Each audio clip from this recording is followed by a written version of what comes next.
Hello and welcome back to Chill Under Pressure. I'm Les. I'm John. Oh, And I'm Adam. are we doing that? We're going over each other. That's all right. That's Keep all going. right. Keep going.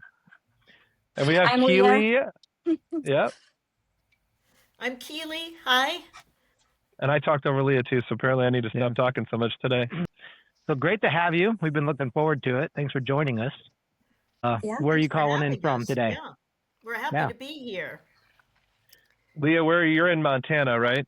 Enjoying the fall. I We were just kind of am. chatting about. Yeah, I am up in Missoula, Montana. Do you have warm socks in Missoula, Montana? Well, I do. I actually have these fantastic socks. Oh, my I recognize goodness. that. I had no idea. Yeah. They keep me quite warm. Those FM Hero socks and Chill Under Pressure is sponsored by FM Hero. Imagine that. I still don't even have a pair of those. Les won't give me crazy. any. Yeah, no, none for Adam. Oh, He won't take them they're out of the bin. nice. That was a And big mark. You- This brings. I mean, it begs the question, right? I've got to ask why I'm not special enough for You get the FM socks. Hero socks. Since Oh, Leah no, got you know- them, I did not. Well, Keilly. we're in the same club. I was trying to find you before we left, and when I had them with me, I didn't see you. But you are. Yours are coming. Just send me a PO box, whatever. They're in the mail.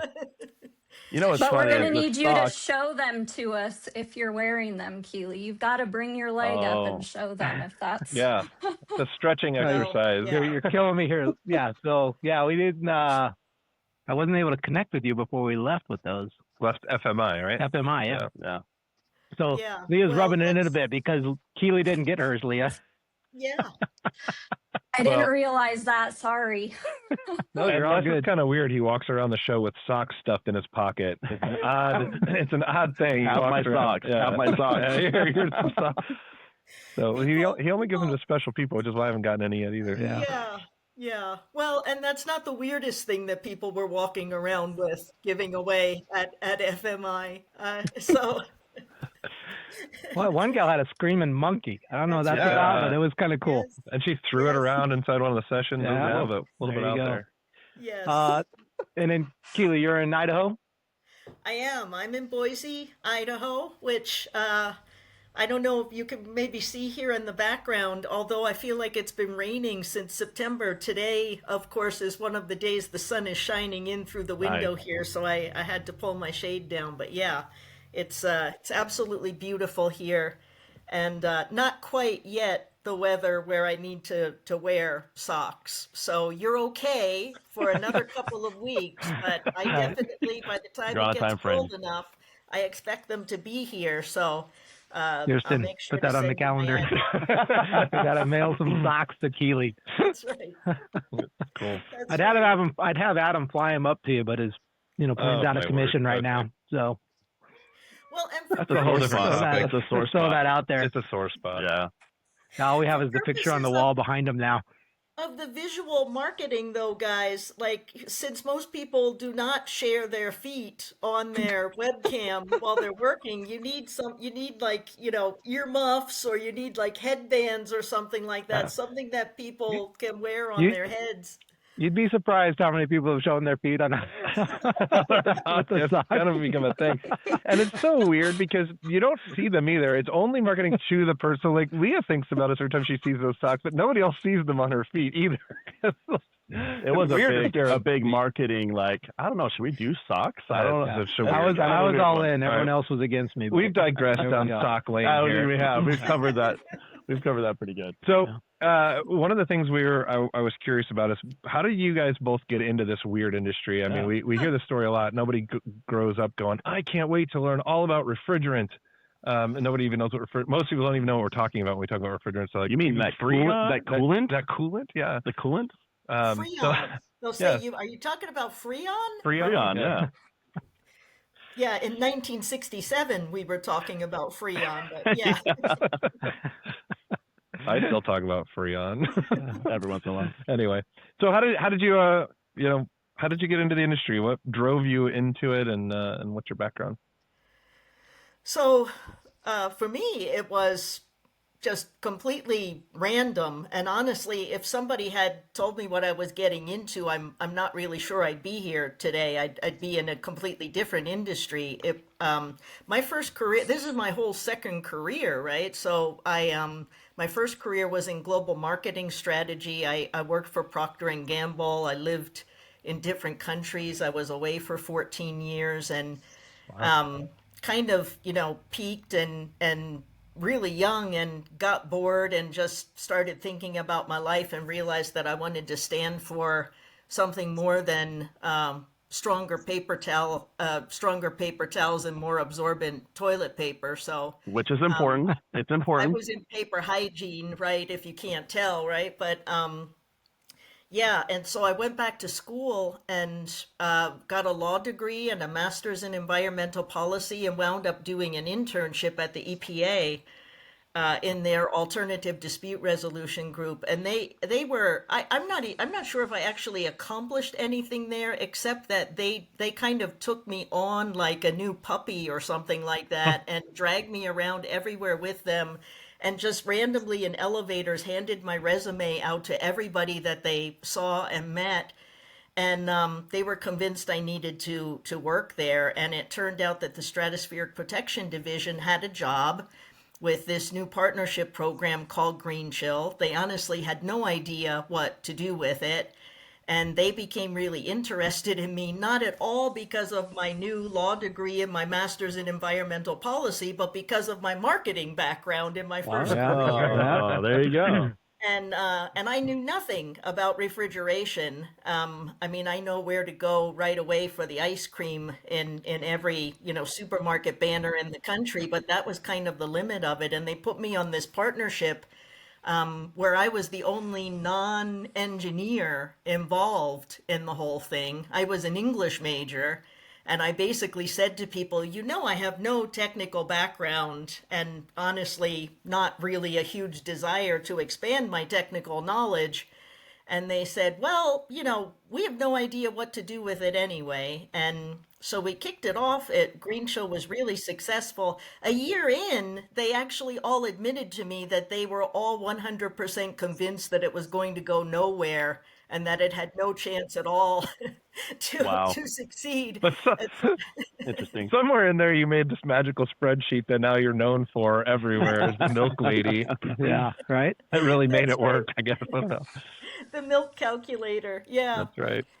Yeah, and then it just it went from there. I had my own business for a while, my own consulting business, and then one of my clients persuaded me to give that up and come and work for them and start a new department for them. I spent 4 years in Texas at HEB, and when I did that, Leah and the RMS group had come to me and said, listen, since you're stepping away to work for HEB, we'd like to take over your clients in your business.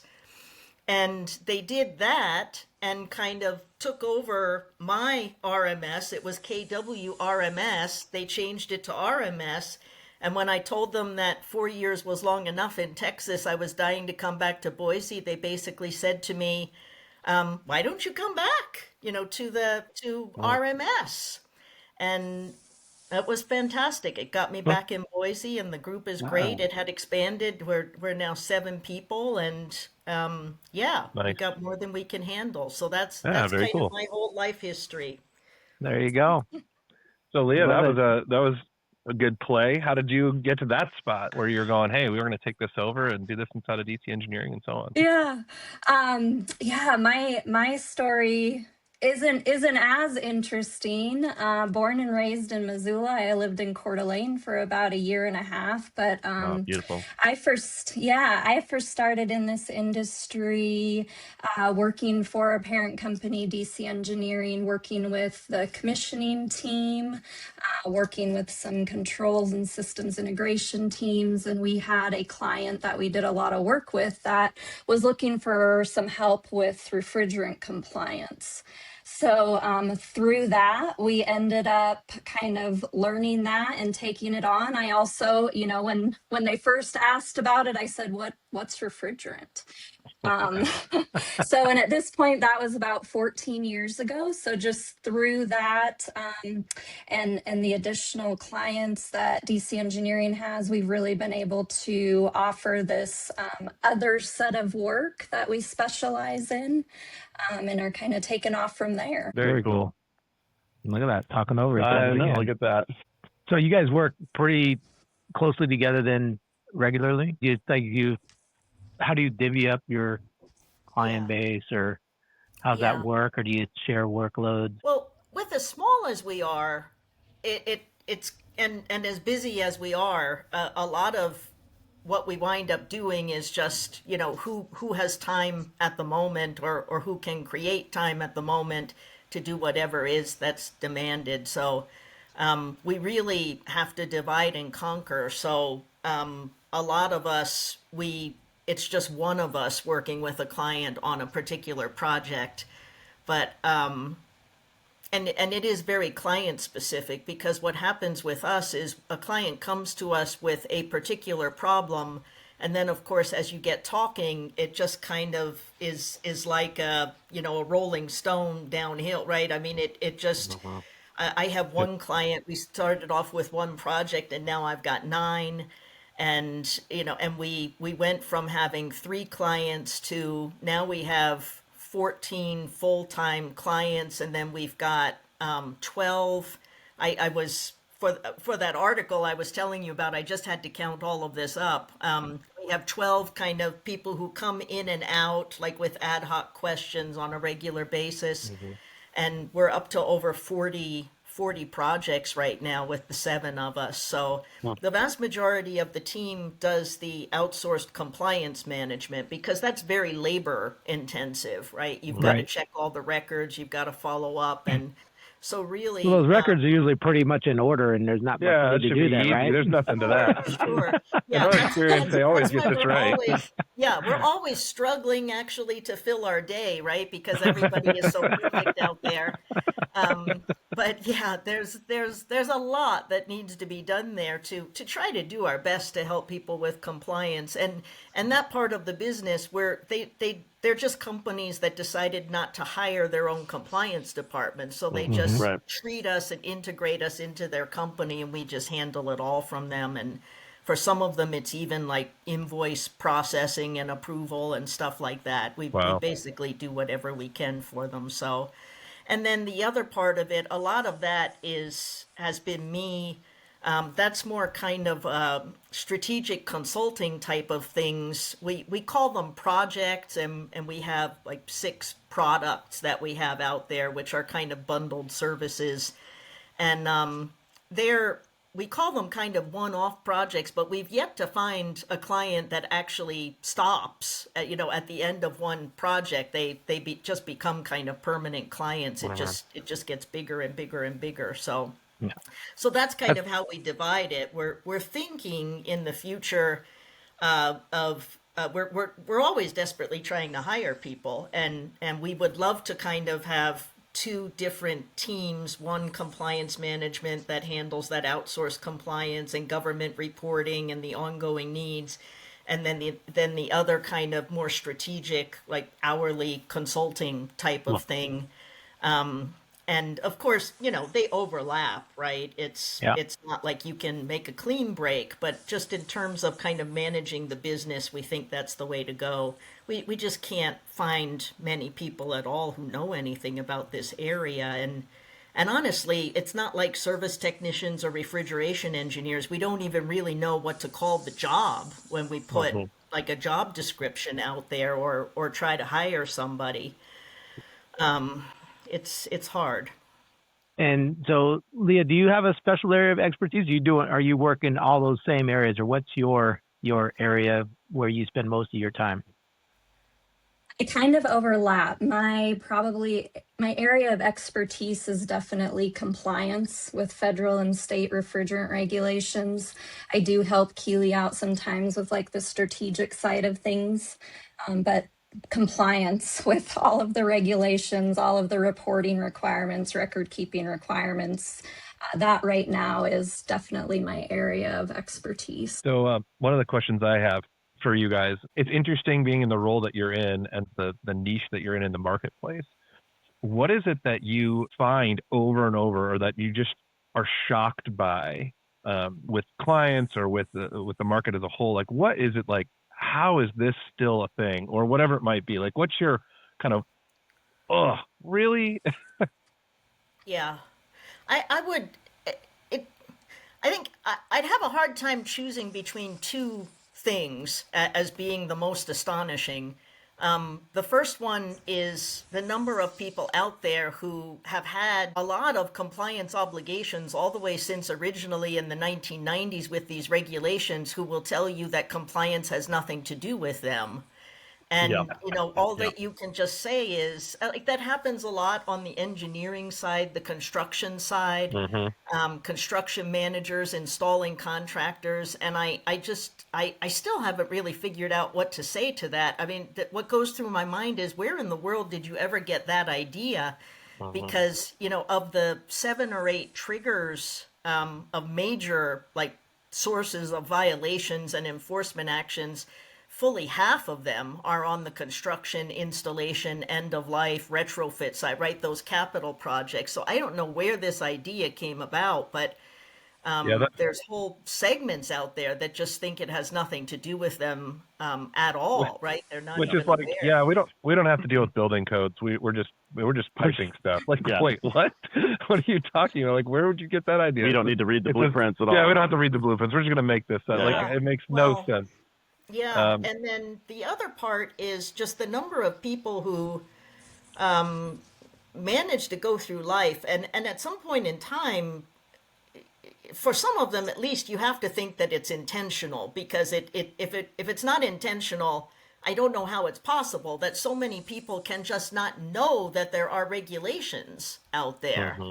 I mean, it was, we were at least 10 years into the R22 phase out, and I would get calls from people saying, somebody told me there's something going on with R22. And now even, I mean, I guess it's a little more acceptable to not have heard of all of these AIM Act regulations, but, and I know people get busy, and it's not like they're sitting around, reading newsletters and stuff like that, but you have to think that it's really hard to be in our industry and not hear from anybody that there are new regulations. And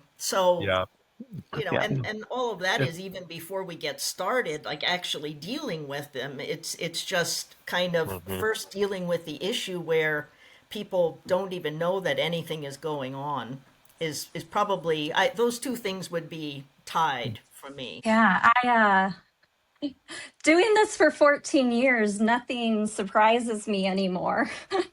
Somebody could tell me anything, and I might say, well, I guess I haven't heard that, but I can't say that it would surprise me. But it is pretty amazing, the lack of awareness around the regulations that are out there, and also in some instances, like, the misinformation, that is spread through whatever means, that can really throw people off, would be a couple of the items. Yeah, people will pick out key phrases that they want to hear and leave all the context out of it, right? And then they, oh, no, I should be fine then. And then even when you talk about, technicians and their requirements, things like, they don't even know. Like, no one's telling them. Right. Yeah. Well, we do stuff with HVAC Excellence. We go to the convention there, and that's an educational conference. And so they have a lot of these, schools and profs and so on there that are educators, right? And are in-house educators. And sometimes we're like in these conversations, and they're going, oh yeah, we don't, the technicians don't have any responsibility for that. That's all on the contractor. And I'm thinking, no, they have the responsibility to actually document the work they're doing. Like, they, people love to get into the, well, like, who has to maintain the document? And I kind of laugh at that. I mean, like, it's like a 1950s mentality. Like, there's the one piece of paper, and we're just going to pass it along. And while that might be true, some of the technician still has to document a thing and has to provide it. And they have to attest to what I did. And, like, this is my work. And so it's kind of an amazing thing that they're not, that isn't more prevalent even at that front already. Now, it's been, 30 plus years here. And this should be standard rote kind of yeah, of Yeah. course you have to document the work you're doing. So Yeah. that piece is always amazing to me. Like, oh no, it's so and so's responsibility. Where do you think they're going to get that information from? Like, Yeah. how are they going to do that without you? So Well, and that even feeds into one of the misconceptions out there, and I think it's especially prevalent within the technician community, is this attitude that these regulations, if they know about them at all, they think, well, that's just record keeping. And Right. we break it down, and basically say, listen, think about what you're saying, right? There are two parts to compliance. There's what you have to do in the regulations, and then in order to prove you did it, you have to keep the records. And they're both, you can get fined for the failure to do either one or both of those, right? But there's the potential for 2 fines for every single thing that's in the regulations.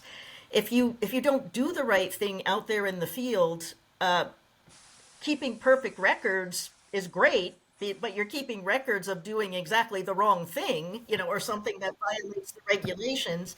And if you do the perfect thing out in the field and don't keep a record of it, you might as well not have done it because you can't prove that you did it, right? that's so true. We say that all the time in the recovery business. We would constantly have people say, "Oh yeah, we recovered," and they're like, "Okay, well, do you document it? Do you have can you prove that when the request comes?" And they're like, "Oh no, we don't do that." Like, well then why not use a Sawzall? It's so much faster. Like really, if you're gonna do it, there's no point in doing it if you're not going to document it because you have no proof you did it. And so use the Sawzall. It's going to be the fastest recovery machine you've ever had. That's it. There's We're not I think encouraging that, though. That's No, that's not at all. We're Thank you not for pointing that out. I'm definitely not. I'm just saying, like, it's an absurd. Maybe we should just Sometimes I click wonder why off we have here, Adam on Leah. these things. If that's the kind of misinformation Adam is going to be spreading out there with sawzalls and stuff like that, we don't want to be a party to that. That So was definitely sarcasm. Don't worry, he'll get 50 lashes later. I think that does though highlight like the different buckets that the technicians and the contractors and even the end users are seeing. So you have your 608 bucket, right? And what does the 608 bucket entail, and who's responsible, and what are they going to go after? Then you have like Keilly, you talked about the AIM Act a little bit. You might want to break that down for our audience, what the AIM Act is, and the responsibility that goes on top of the 608. So I feel like there's steps and buckets, and those get crossed over back and forth, and so there does create some confusion there. yeah, well, and it's because the way this has gone in the industry, it's I don't know what to even call it. I was just going to use a psychological term, but I think that's not politically correct to say that anymore. So I'll avoid doing it since you're recording this. But the And you don't want to be lumped into the Sawzall crowd. Don't join the Sawzall crowd over here. It's bad news. but it's the way that this whole story has gone in our industry. It's been a story of one really bad refrigerant being replaced by a slightly less bad refrigerant. So you have these waves of regulations. It started with the R12, the R11, the CFCs. The solution for everything was the HCFCs, right? So the entire industry transitioned to this. So then, you had the regulations that applied to the CFCs. Well, then they discovered, hey, the HCFCs, they still harm the ozone layer. We've got to do something about that because we now have other alternatives that don't harm the ozone layer. So then we had the HCFC regulations. Well, guess what? The HFCs, yeah, they don't harm the ozone layer, but they're much, much worse for climate change. So now the thing is climate change. So now you have a whole new set of regulations for that. So it all starts with the refrigerant you're using when you're trying to determine which regulations. And then the second question is how much of it. Unfortunately, like for the ozone depleting substances, it starts at 50 pounds. Now for the HFCs, it starts at 15 pounds. So when somebody comes to us with a question, it usually takes us like a half hour to even figure out, hang on a minute, like what are they doing? Wow. What are they using? How much of it? Because the answer you give them, depending on all kinds of questions, can be completely opposite depending on what their answers are. And then you get which state are you in, right? Because, the first thing is you have to figure out what's going on with the federal regulations. Then when you're done with all of that, you have to ask yourself, okay, but hang on, we're not done yet. Are there state regulations that we have to deal with? And I think there are 12 states out there that have refrigerant regulations now, and of course, we expect there to be more over the next 4 years. So, yeah, it's just incredibly complicated, and also the slightest change in whatever somebody is telling you, like the slightest change in the facts, changes the entire answer. So you have to spend an enormous amount of time getting people to give you the context of what's going on. I can't tell you how many calls I've been on where I've been talking to somebody for an hour. We think it's all worked out, and then they say bye, and oh, by the way, there's this other thing, and I say, oh my God, like if like that. Hang on, we You have got to to go start back the 8 meeting steps. over again. Yeah, like why did you tell me that right at the beginning? Like that's kind of important. Yeah. So yeah, it's just it's very very. I have the utmost sympathy for people out there that don't do this for a living because this is all we Yeah. do, and we are struggling so much to just figure out what's going on and how to handle all these situations. And there are so many people out there that are trying to kind of do it on the side. Their regular job is something completely different, Right. and yet they're struggling with all of this. So it's certainly not easy out there right now. Yeah. So a couple of things. I think this actually all started with our love of comfortable socks and ice cream, right? You got to have the refrigerant to get the ice cream. So that's the Achilles heel right there. So there's and then Which you did there, FMI. heel on the side. Yeah, You see that? Yeah. Thanks for keeping up. One of the things you mentioned at FMI was when you got started, a 25% leak loss rate on average, right? And it's the same today. Yeah. And one of the things I like to talk to people like, how much money are you? Forget about the regulations. How much does refrigerant cost per pound? How much money are you losing just by not taking care of that leak? Like when it's leaking, it might as well be like 20s or hundreds leaving the pipe, right? Yeah. You would never do that. We joke like, if it wasn't for the regulatory component, people would probably be more interested in tracking the refrigerant. Yeah. Because it would just be about making money. And if you solve that problem where you could be more profitable by taking care of your system, you solve the compliance part too. Yeah. You solve Simply the by compliance, focusing- you solve the environmental, you solve the entire pipeline through it all. Yeah. Pretty neat. So it was when you were like 25%, you know what it is today? 25%. So painful to hear, and That was the best FMI quote ever. Yeah, which before we you used. forget. I don't know if you Yeah. saw that. We stole a couple of your quotes and put them in one of our email campaigns, and just said, "Hey, we attributed it back to you, so you got a link back from us because we don't want to just snag a quote." But it was so good, that session was so good. So I applaud you on a job well done on your whole team up there. Yeah, seriously, Yeah. well done. Thank you. I wish everybody had seen it because you're talking about these regulations and people don't seem to get it. And one of the things that we're interacting with not only the grocery side and these food retail, but we've got technicians, we've got contractors, we've got schools, and one of the things that we're constantly kind of ringing the bell on is, hey, look, if you're touching refrigerant, if you're moving refrigerant, recovery, charge, if you're opening a system that contains refrigerant, if you're swapping a compressor, like these actions, like you should just think, hey, if refrigerant is involved in this, there's a regulatory burden. Now, I understand that there are scenarios where that may not always be the case. But if you go in with that mentality and you start there, you're far more likely to be accurate than if you start with oh no, it doesn't matter. It's not my job, not my responsibility. Because more often than not, there is a regulatory burden involved in that, which means not just the work that you do, like you said, Keilly, but the documentation, the record keeping piece of that as well. And it's amazing to me how many people are like, oh no, that's the contractor's job. Oh no, that's the scrapper's job. It's like, man, I don't know that I'd want to take on the risk of, oh no, we don't recover any of those units. We hear this a lot. We don't recover those units. The scrapper does it for us. And it's like, I hope you're getting a documented stream that says that you're giving them this unit with gas. They acknowledge that and that they're responsible, because That's right. without that, you're opening yourself up for a risk factor. And again, that's just one nuance. There's so many, but really that's why I tend to go to this high level. Like, hey, if you're buying refrigerant, selling refrigerant, opening a system with refrigerant, like you need to consider that it's highly likely that you're in a regulated moment. You are. Yeah. So when you guys were doing your panel, I was kind of watching the room, and there was one, I don't know who he was or what company he was with, but at some point he just went, right? Like, Yeah. it's just like it was with. To me, I'm just like, yeah, right. That's where it is because, like you said, there's so much to it. There's so many intricacies, and I think especially these larger organizations that actually have risk managers, they don't understand the risk, No. right? So they're leaving it to this refrigeration or the sustainability people, but they don't actually understand the risk of the profits. They don't understand the risk of non-compliance, The liability. because they don't live in that world, and they're dealing with stuff that's more OSHA and in their face or whatever. That's but right. This is like something they don't even think about because it's not on their radar. Mm-hmm.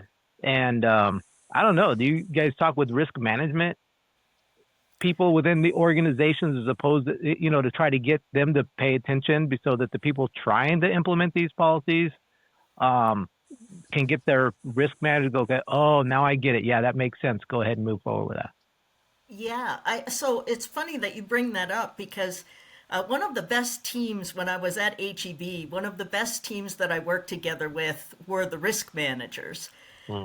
They came to me and they incorporated, they had a team of hundreds of people, and all that they did was several times a year they visited every store and just inspected the store related to all the regulations and all the things that the company had to worry about, and just kind of audited, how they were doing. And they came to me and they said, yeah, we heard there's this new program, all these laws, and, we wanted to know whether we can help you or not. And I was like, oh man, I was thinking, I said, yes, but I was thinking, oh, you're going to be so sorry, that you even learned that I exist here. But it was funny because they incorporated a couple of really simple things into their store inspections, and they were so dedicated and so into this whole thing. I had to meet with them every month so that they could pose questions about things they ran into out there. And some of them were really funny, right? Some of them were kind of like, how do we make sure that people don't fall off the roof, when they're up there? And I was kind of like, well, is it as simple as like, don't go to the edge of the roof? Like, like is there, I mean, it's not like you have to bungee cord off the top of the roof, like to find the refrigeration equipment. It's normally not right up there on the edge. So if you don't kind of walk over to the edge, I don't think there's much chance you'll fall off. But other stuff, like I had them looking for equipment that had like active oil leaks, right? Because if you're leaking oil, you're leaking refrigerant. And I know that's one of the things the EPA enforcement agents look for. And, they would come back and they would say, well, the facility manager keeps telling me that that's not oil, it's water. And how do I tell the difference? And I said, tell the facility manager to stick his finger in and lick his finger. And if it's water, he shouldn't have any problem with that, right? And they laughed and they came back and they said, yeah, it's amazing how much of it actually turns out to be oil when I ask somebody to actually eat it, right? I'd be like, I wouldn't have done either. I'm not touching the water on the roof either. Yeah, I'd have done it. I'd have been like, yeah, that's water. It's nasty water. That's how I find out if I have a coolant leak on my truck or if it's just the AC condensate. I'm surprised you're still alive, Les. Yeah. So some companies, the risk management team, they take their jobs very seriously and they know about refrigerants, or they at least discover refrigerants. Because I think one of the things, if like anybody out there that is trying to get someone to care about refrigerants, if you just do a very simple back of the napkin calculation about how fast these fines add up, I always refer to it as the most expensive area of the law that nobody's ever heard of. And, you can easily, it takes basically a couple days to be in the millions in terms of fines. What is the fine these days, Keilly? So it goes, it used to be a flat amount of $37,500 for the federal government per violation per day, right? So if you're talking about one leak and you don't repair it, you're in violation for 20 days, you would take 37.5 and multiply it by 20. Back in like 2017, 2018, they changed the way that the fines worked. And now they come out every year with a regulation that kind of sets the fines based on inflation. And right now it's up to close to $60,000 per violation per day. And it's not just leak repair, right? So Right. like not knowing your full charge size on your appliance, how many days is that? Like if you just don't know your full charge size on your appliance, do you count it up for the entire 3-year regulatory period? That's $60 million for not knowing how much refrigerant is in one regulated appliance, right? Per It's now dropped to 15 pounds. right. Now That's now down to 15 15 pounds. So per appliance or per offense per day.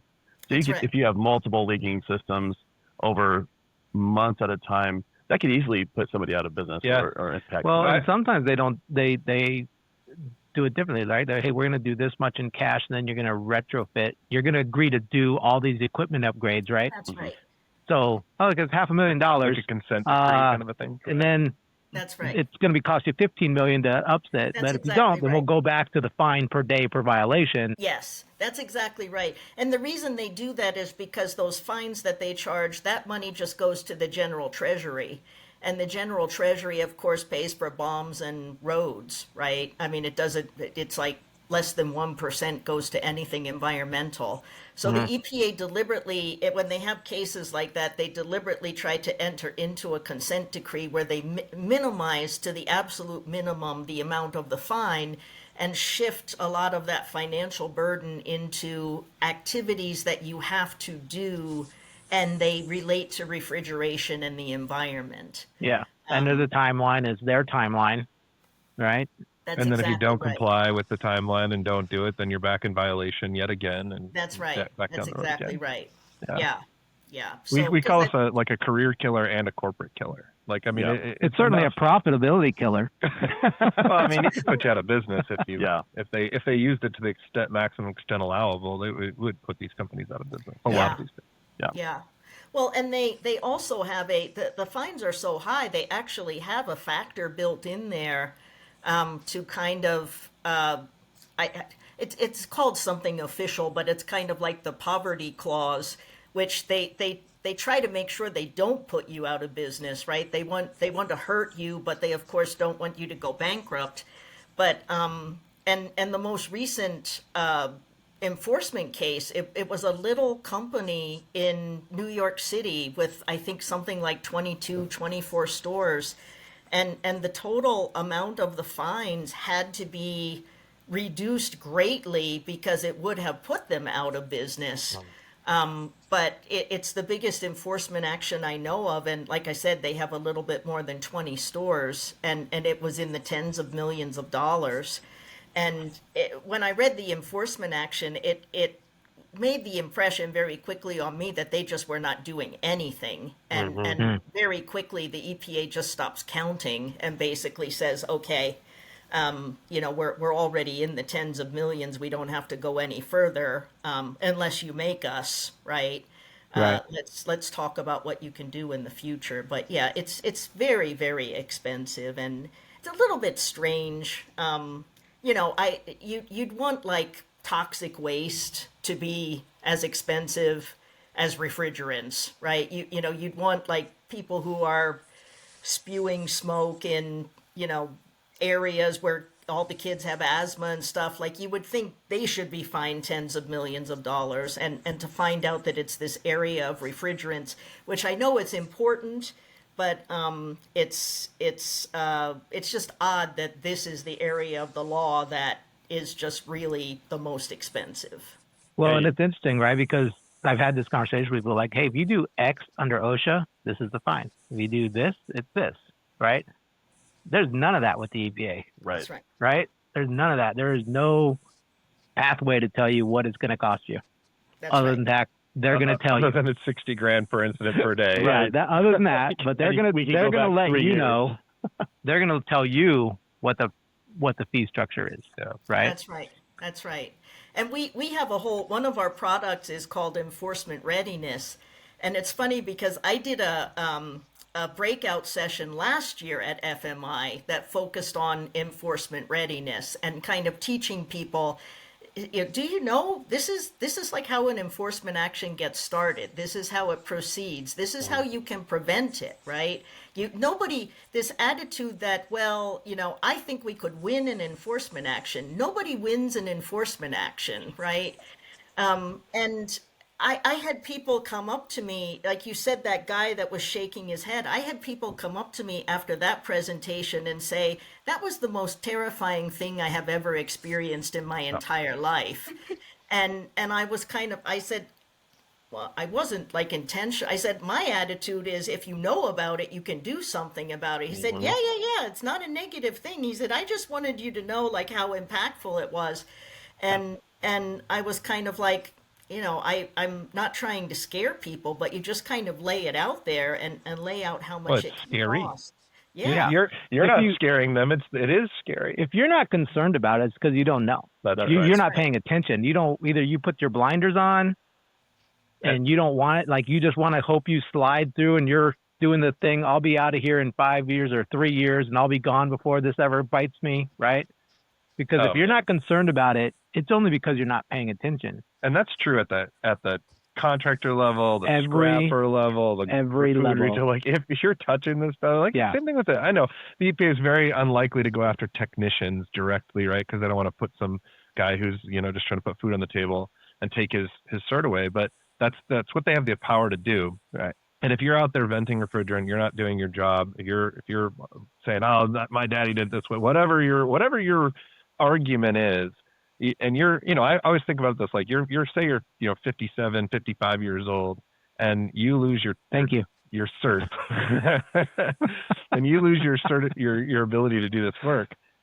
What are you going to start a whole new career? Right. I mean, it's a career ender. It's over for you. And I just and it's so not hard to do. It really isn't at the tech level. It's really not that once hard. you implement, you put a system in place, right? That's what it takes. We need to do more. We need to do this again because we're like cracking on time here. Would you guys be willing to come back again in the future, maybe in a couple months? Yeah, maybe you should have us separately so that Leah gets to get a word in edgewise. Yeah, I agree. I'm good listening. We'd love to do that. We could do that. When she first came on, you weren't here yet. She was like, "All right, it's just me today." All right, like, I don't know. Definitely excitement. That's the read on her eyes. So no sarcasm there either. Yeah. One thing I was going to say is like one of the things you mentioned, and someone came up to me afterwards and said, "Did you pay her to say that?" I'm like, "No," but you said the biggest area of that you opportunity is software. Yeah. Right. And so that's my one and only FM Hero plug. Well, but that was a big deal, right? Like people came up and said like because we've been having some conversation and they're like, that was about you. How did you do that? Right. Yeah. How'd that happen? So and then the scary part in there too was the guy burning down the store or whatever. I told Adam when he started talking, I'm like, we might want to call security. We had no idea. Like this has nothing to do with what we're even talking about. Well, and we shouldn't. I don't want to digress because we were running out of time here. But I'm trying to keep it going. Back in my shop, I lit this on fire and saw how much it burned. I'm like, you're openly professing to venting refrigerant and attempting to burn it. Wrong in a non-lab scenario. That's only A2Ls. I'm pretty sure that this is not okay, and I wouldn't be making that claim. So hey, like for all the people out there who are checking this out, if you're still kind of catching into this whole like what's going on and you don't know, your first call really should be to RMS. Give these guys a call, give these ladies a call. They can help you at least get you so a little bit on the right track and maybe give you some directional heading. Yeah, 100%. Yeah. And if you're looking for a software solution that can help do the documentation and maintain your records and so on, that's certainly where FM Hero comes in. But really, these two are and their whole team are crushing it. When I find people who don't know, I'm always like, and people ask us too, hey, do you have a resource for this? I'm like, yeah, we're not reinventing that. You should go check out RMS. Yeah. They already done that. They have I was a guest on a podcast earlier today, and I mentioned you. If you want to know about that, go talk to RMS. Talk to Keilly. Have her. You should have her on, right? Like I'll talk about this bash, but So how would throw it out there? How are they going to reach you? So honestly, the best. You want to let Leah answer this one, or you got this Go one, ahead, Keely? go ahead, Leah. That way you can- No, I'm good. Go for it. Let me give you Keely's personal phone number, Oh, and perfect. There you go. um, we do. Oh man, I hate saying this out loud. Our website. You can go there, refrigerantmanagementsolutions.com. There's a lot of links to stuff. We do have a training program. So Keely does live trainings. You can see links to that there. There's a bunch of resources up there. We also have a Thinkific platform that we're using to provide recorded trainings to people just to try and get more knowledge out there. And then info@refrigerantmanagementsolutions.com. Maybe once you post this, we can type it out in there so people We can will. We'll do that actually with the see web it. link But that, too. yeah, We perfect. say we mean Kirsten. Yeah. Kirsten will do that. Kirsten will handle this for us. Thanks, all over it. Kirsten. And you guys, There's a shortcut to the website too. You can just type in dcerms.com and Yeah. you don't have That's to what I type do. out that entire thing. DCE for DC Engineering, RMS for Refrigerant Management Solutions.com. I would, if you only do one thing, sign up for the newsletter because I was going to say, you have a newsletter all monthly. the changes you have to know in there. So Very well written. Too. Yeah, so if you're not scared yet, get the newsletter because it'll scare you every month. It scares me, and I'm in the industry, and I should be in the know. we try No, to it's keep really great good job. content. Always really good content. Yeah. Well, hey, thank you so much for joining us. you. It's been a blast. We've had fun. Yeah, thanks, And guys. had fun we'll every time definitely we do it talk to you. again. Thank you. Yeah. Yeah, So, thanks a lot. You're quite Alrighty. welcome. So, I'm Les. I'm Adam. I'm John. Thanks for joining us on Chill Under Pressure. We'll see you next time. Thanks, guys.